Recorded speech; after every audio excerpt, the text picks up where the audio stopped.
Madame, Monsieur, bonsoir. Bienvenue au sommaire de ce 20h. And Sam Djikoyi réplique et rétorque toujours. Veille à l'intégrité des bonnes mœurs suivant son agenda. Interpellé sur leur supposé mutisme soudain sur la question de l'homosexualité, le collectif réagit. Vous les entendrez dans cette édition. Également dans l'actualité de ce soir, 13e jour de campagne dont la ferveur, candidats, partis et coalitions font toujours le tour du Sénégal à la pêche de voix pour ce 17 novembre. Une opération de charme ponctuée de promesses. Nous allons voir tout cela dans ce journal. Et puis en sport impérial, le lutteur Omar Khan alias Rekrek vient donc de créer la sensation. Il devient champion du monde MMA. Une première à suivre dans ce journal. Bienvenue à tous.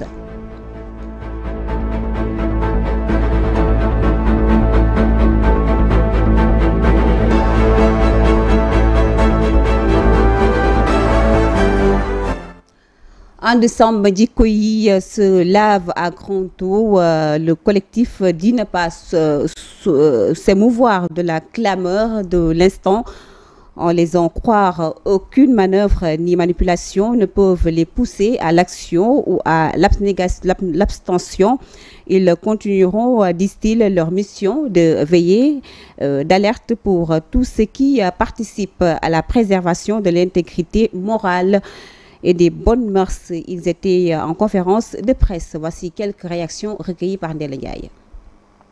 Octobre 2024, Sam Sekadou, Takku Wallu, Pastef les Patriotes et Jammang Njëriñ ont tous reçu, chacun en ce qui le concerne, le mémorandum du collectif And Sam Djikoyi.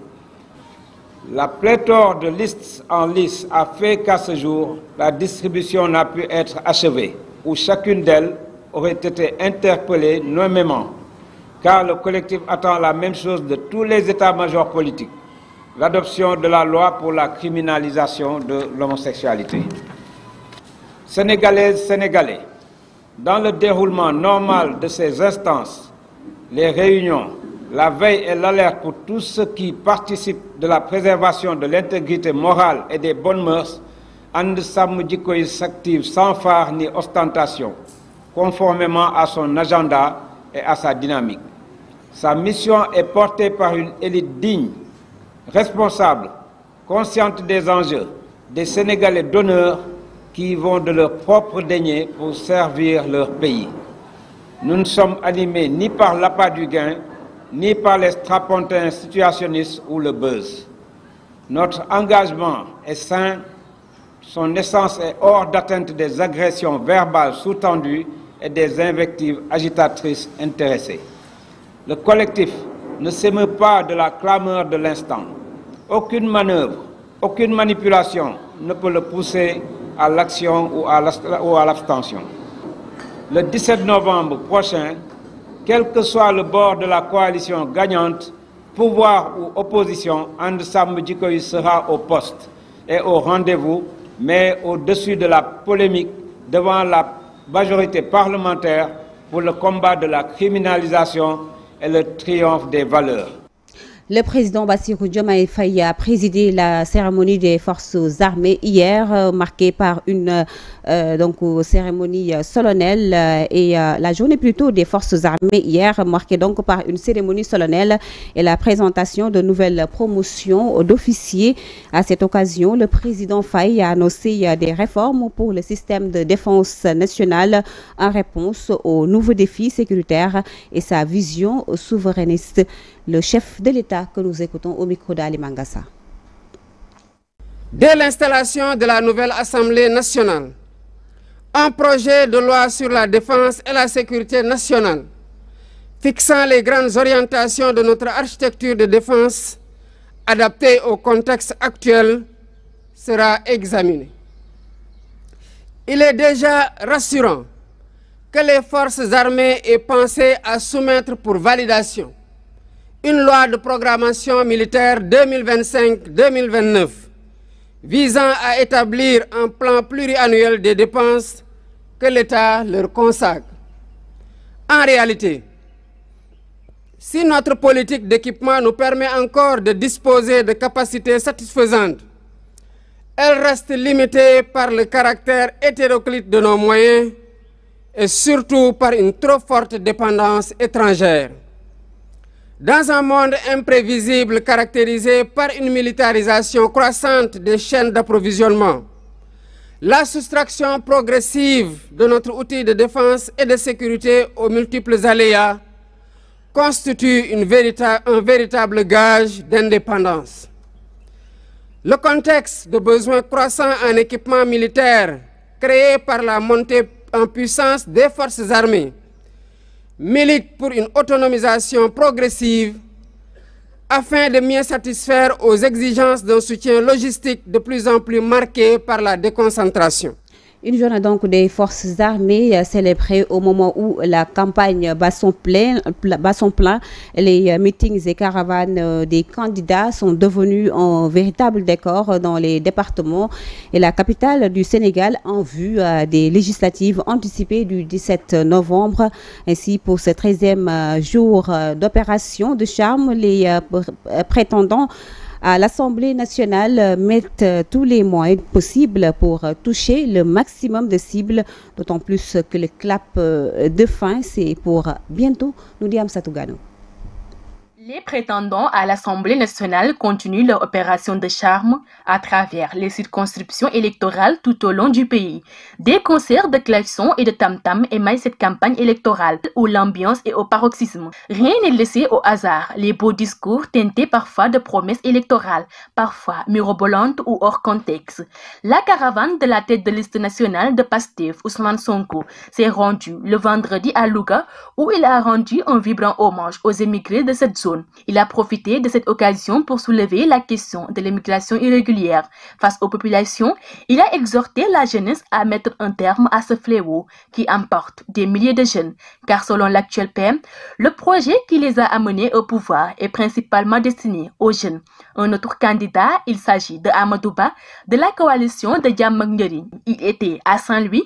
Il a pour ambition de changer le visage de la vieille ville qui, selon lui, a presque tout. Pour lui, toutes ces opportunités devraient faire de Saint-Louis la capitale économique du pays. S'agissant de la pêche, l'ancien PM a demandé au gouvernement de réagir avec les licences de pêche avec les autres pays pour que les Sénégalais puissent pêcher dans les autres côtes. Quant à la coalition Naforé Sénégal, elle a bouclé vendredi sa tournée de 10 jours dans la région de Tambacounda, durant lesquels le leader Amadou Ba a sillonné les coins et recoins du monde rural pour écouter les doléances des populations, allant de l'électricité aux routes caouteuses qui rallient Makakoulibanta à Koussanar. La tête de liste nationale de la coalition Sàmm Sa Kàddu, Barthélémy Dias, qui a appelé vendredi les populations du département de Mbour à voter massivement pour l'intercoalition Takku Wallu et Sàmm Sa Kàddu afin de restaurer la confiance entre les politiques et les populations. Lors d'un meeting à Djaglé, la tête de liste départementale de Takku Wallu Sénégal, Omar Sarr, a promis d'apporter des solutions aux problèmes soulevés par les populations. Et nous parlons du mouvement Al-Sar qui a donc choisi de se rendre dans la cité religieuse de Tivaouane pour le compte de la 12e journée de campagne électorale. Un ziyara chez le Khalif général, symbole de respect des autorités religieuses. Mamadou Racine Sy et sa délégation ont été reçus par Serigne Mbaye Sy Abdou d'Ignol Fouta. Après cette rencontre, donc, il est allé se recueillir au mausolée de Serigne Babacar Sy et Serigne Abdoul Aziz Sy Al Amin, également au mausolée de Serigne Abdoul Aziz Sy Dabakh, avant de rencontrer et adresser un message solennel à ses militants dans la ville sainte. Voyons tout cela avec Mansour Diassé et Yahla Kunta qui nous ont recueilli les propos de Mamadou Racine Sy.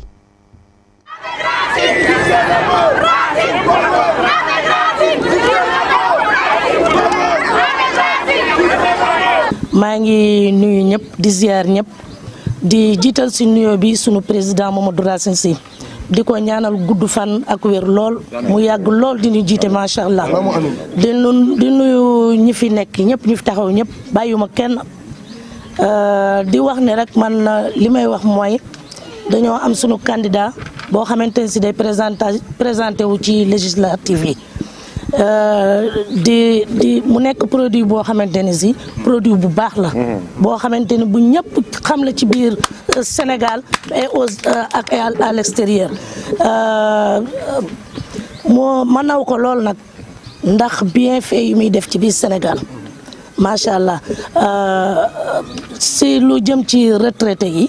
mi ngi ciy def lu am solo parce que bi mu ñëwee fekkoon na retraité yi di fayiku 3 mois moom fexe na xeex ba ñuy fayiku par 1 mois mu ne nag loolu doyu ko bëgg na dem à l'Assemblée nationale ci jeunes yi aussi plusieurs emplois des 1000 et 1000 emplois mi ngi ko def di ko jox jeunes yi jigéen ñi tamit mu nekk ñoo xamante ne si ñu ko soxal la ndax fépp fu mu dem bu fa fekkulee ay jigéen moom du kontaan de espoir am day wàcc te fii Tivaouane am na fii ay jigéen yoo xamante ne si yu takku lañu ñoo xamante ne si ñu brave lañu ba li ñu bëgg rek ñu amaat beneen occasion mu ñëw jàkkaarloo ak jigéen ñi nekk ci ginnaaw wax dëgg yàlla bañ ko téye ba tey bàyyi wuñ ko chaque jour ñu ngi koy réclamer nee nañ duñu xaddi te incha allah le 17 novembre bu sooboo yàlla carte bu baax bii nga xamante ni si moom mooy bu jaune bi am bu jaune am noir bi bu sooboo yàlla dinañ dem ndànk duñu xuloo duñu xeex duñ ci boole benn wax jóg teel dem dugal ko ci biir enveloppe bi bu nekkee suñu borom ndax ñun président Racine rek moom moo ñu ñëw. Voyage Soufi, c'est le titre de l'ouvrage de Ndaga Sarr. Une cérémonie de dédicace s'est tenue ce samedi 9 novembre 2024. Différents thèmes ont été abordés dans le livre qui nous plonge également au cœur de l'histoire du soufisme. Nous allons écouter quelques propos recueillis par Ndella Ndiaye, les propos donc de l'auteur en question. Il s'agit donc de Ndaga Sarr, comme je le disais tantôt. Nous l'écoutons. Essayer d'apporter des réponses spirituelles à toutes les questions que tout le monde peut se poser. Et donc c'est un supplément de littérature qu'on apporte sur les étagères des bibliothèques du Sénégal. Et donc c'est un ouvrage qui vient apporter une touche de spiritualité dans un monde emporté par les vagues de la modernité. Essayer de spiritualiser les visions et de donner des points de repère pour ceux qui veulent s'engager dans la voie spirituelle. Principalement, il s'agit de l'histoire du soufisme dans une première partie, histoire de donner un peu des points de repère à ceux qui ne connaissent pas ce domaine. Donc il y a une partie qu'on va appeler une partie introductive qui parle de l'histoire, de la définition et de l'évolution du soufisme. Ensuite, il y a ce qu'on peut appeler les prérequis, ou en tout cas les deux piliers du cheminement spirituel, c'est-à-dire la quête éternelle de savoir et la pratique de la religion, mais dans sa dimension méditation et zikr. Et la troisième partie est consacrée à ce qu'on pourrait appeler la finalité de la quête soufie. La finalité de la quête soufie, c'est cette humanité dans notre quotidien, dans nos actes de tous les jours et dans les interactions que nous pouvons avoir avec les autres. C'est un livre d'à peu près 250 pages. Et ce qui m'inspire, c'est mon parcours personnel et mes études académiques, parce que je disais tout à l'heure que j'étais spécialiste des ressources humaines, mais j'ai également fait des études de droit public et une spécialisation en sciences islamiques. Donc le livre est en quelque sorte le résultat de mon propre expérience personnelle et puis de mon travail académique. Parlons sport à présent. Le comité international olympique et le comité d'organisation des Jeux olympiques de la jeunesse Dakar 2026 a fait le point sur les préparatifs de cet événement face à la presse vendredi. Les deux entités ont répondu aux questions sur le statut de Dakar 2026 après la 6e réunion de la commission de coordination des Jeux olympiques de la jeunesse de Dakar 2026. Mamadou Diagne Ndiaye, président du comité national olympique et sportif sénégalais, et Nawal Al-Moutawakel, vice-présidente du comité national olympique. Ils se sont exprimés au micro d'Ali Mangassa. Dakar accueille et l'Afrique reçoit.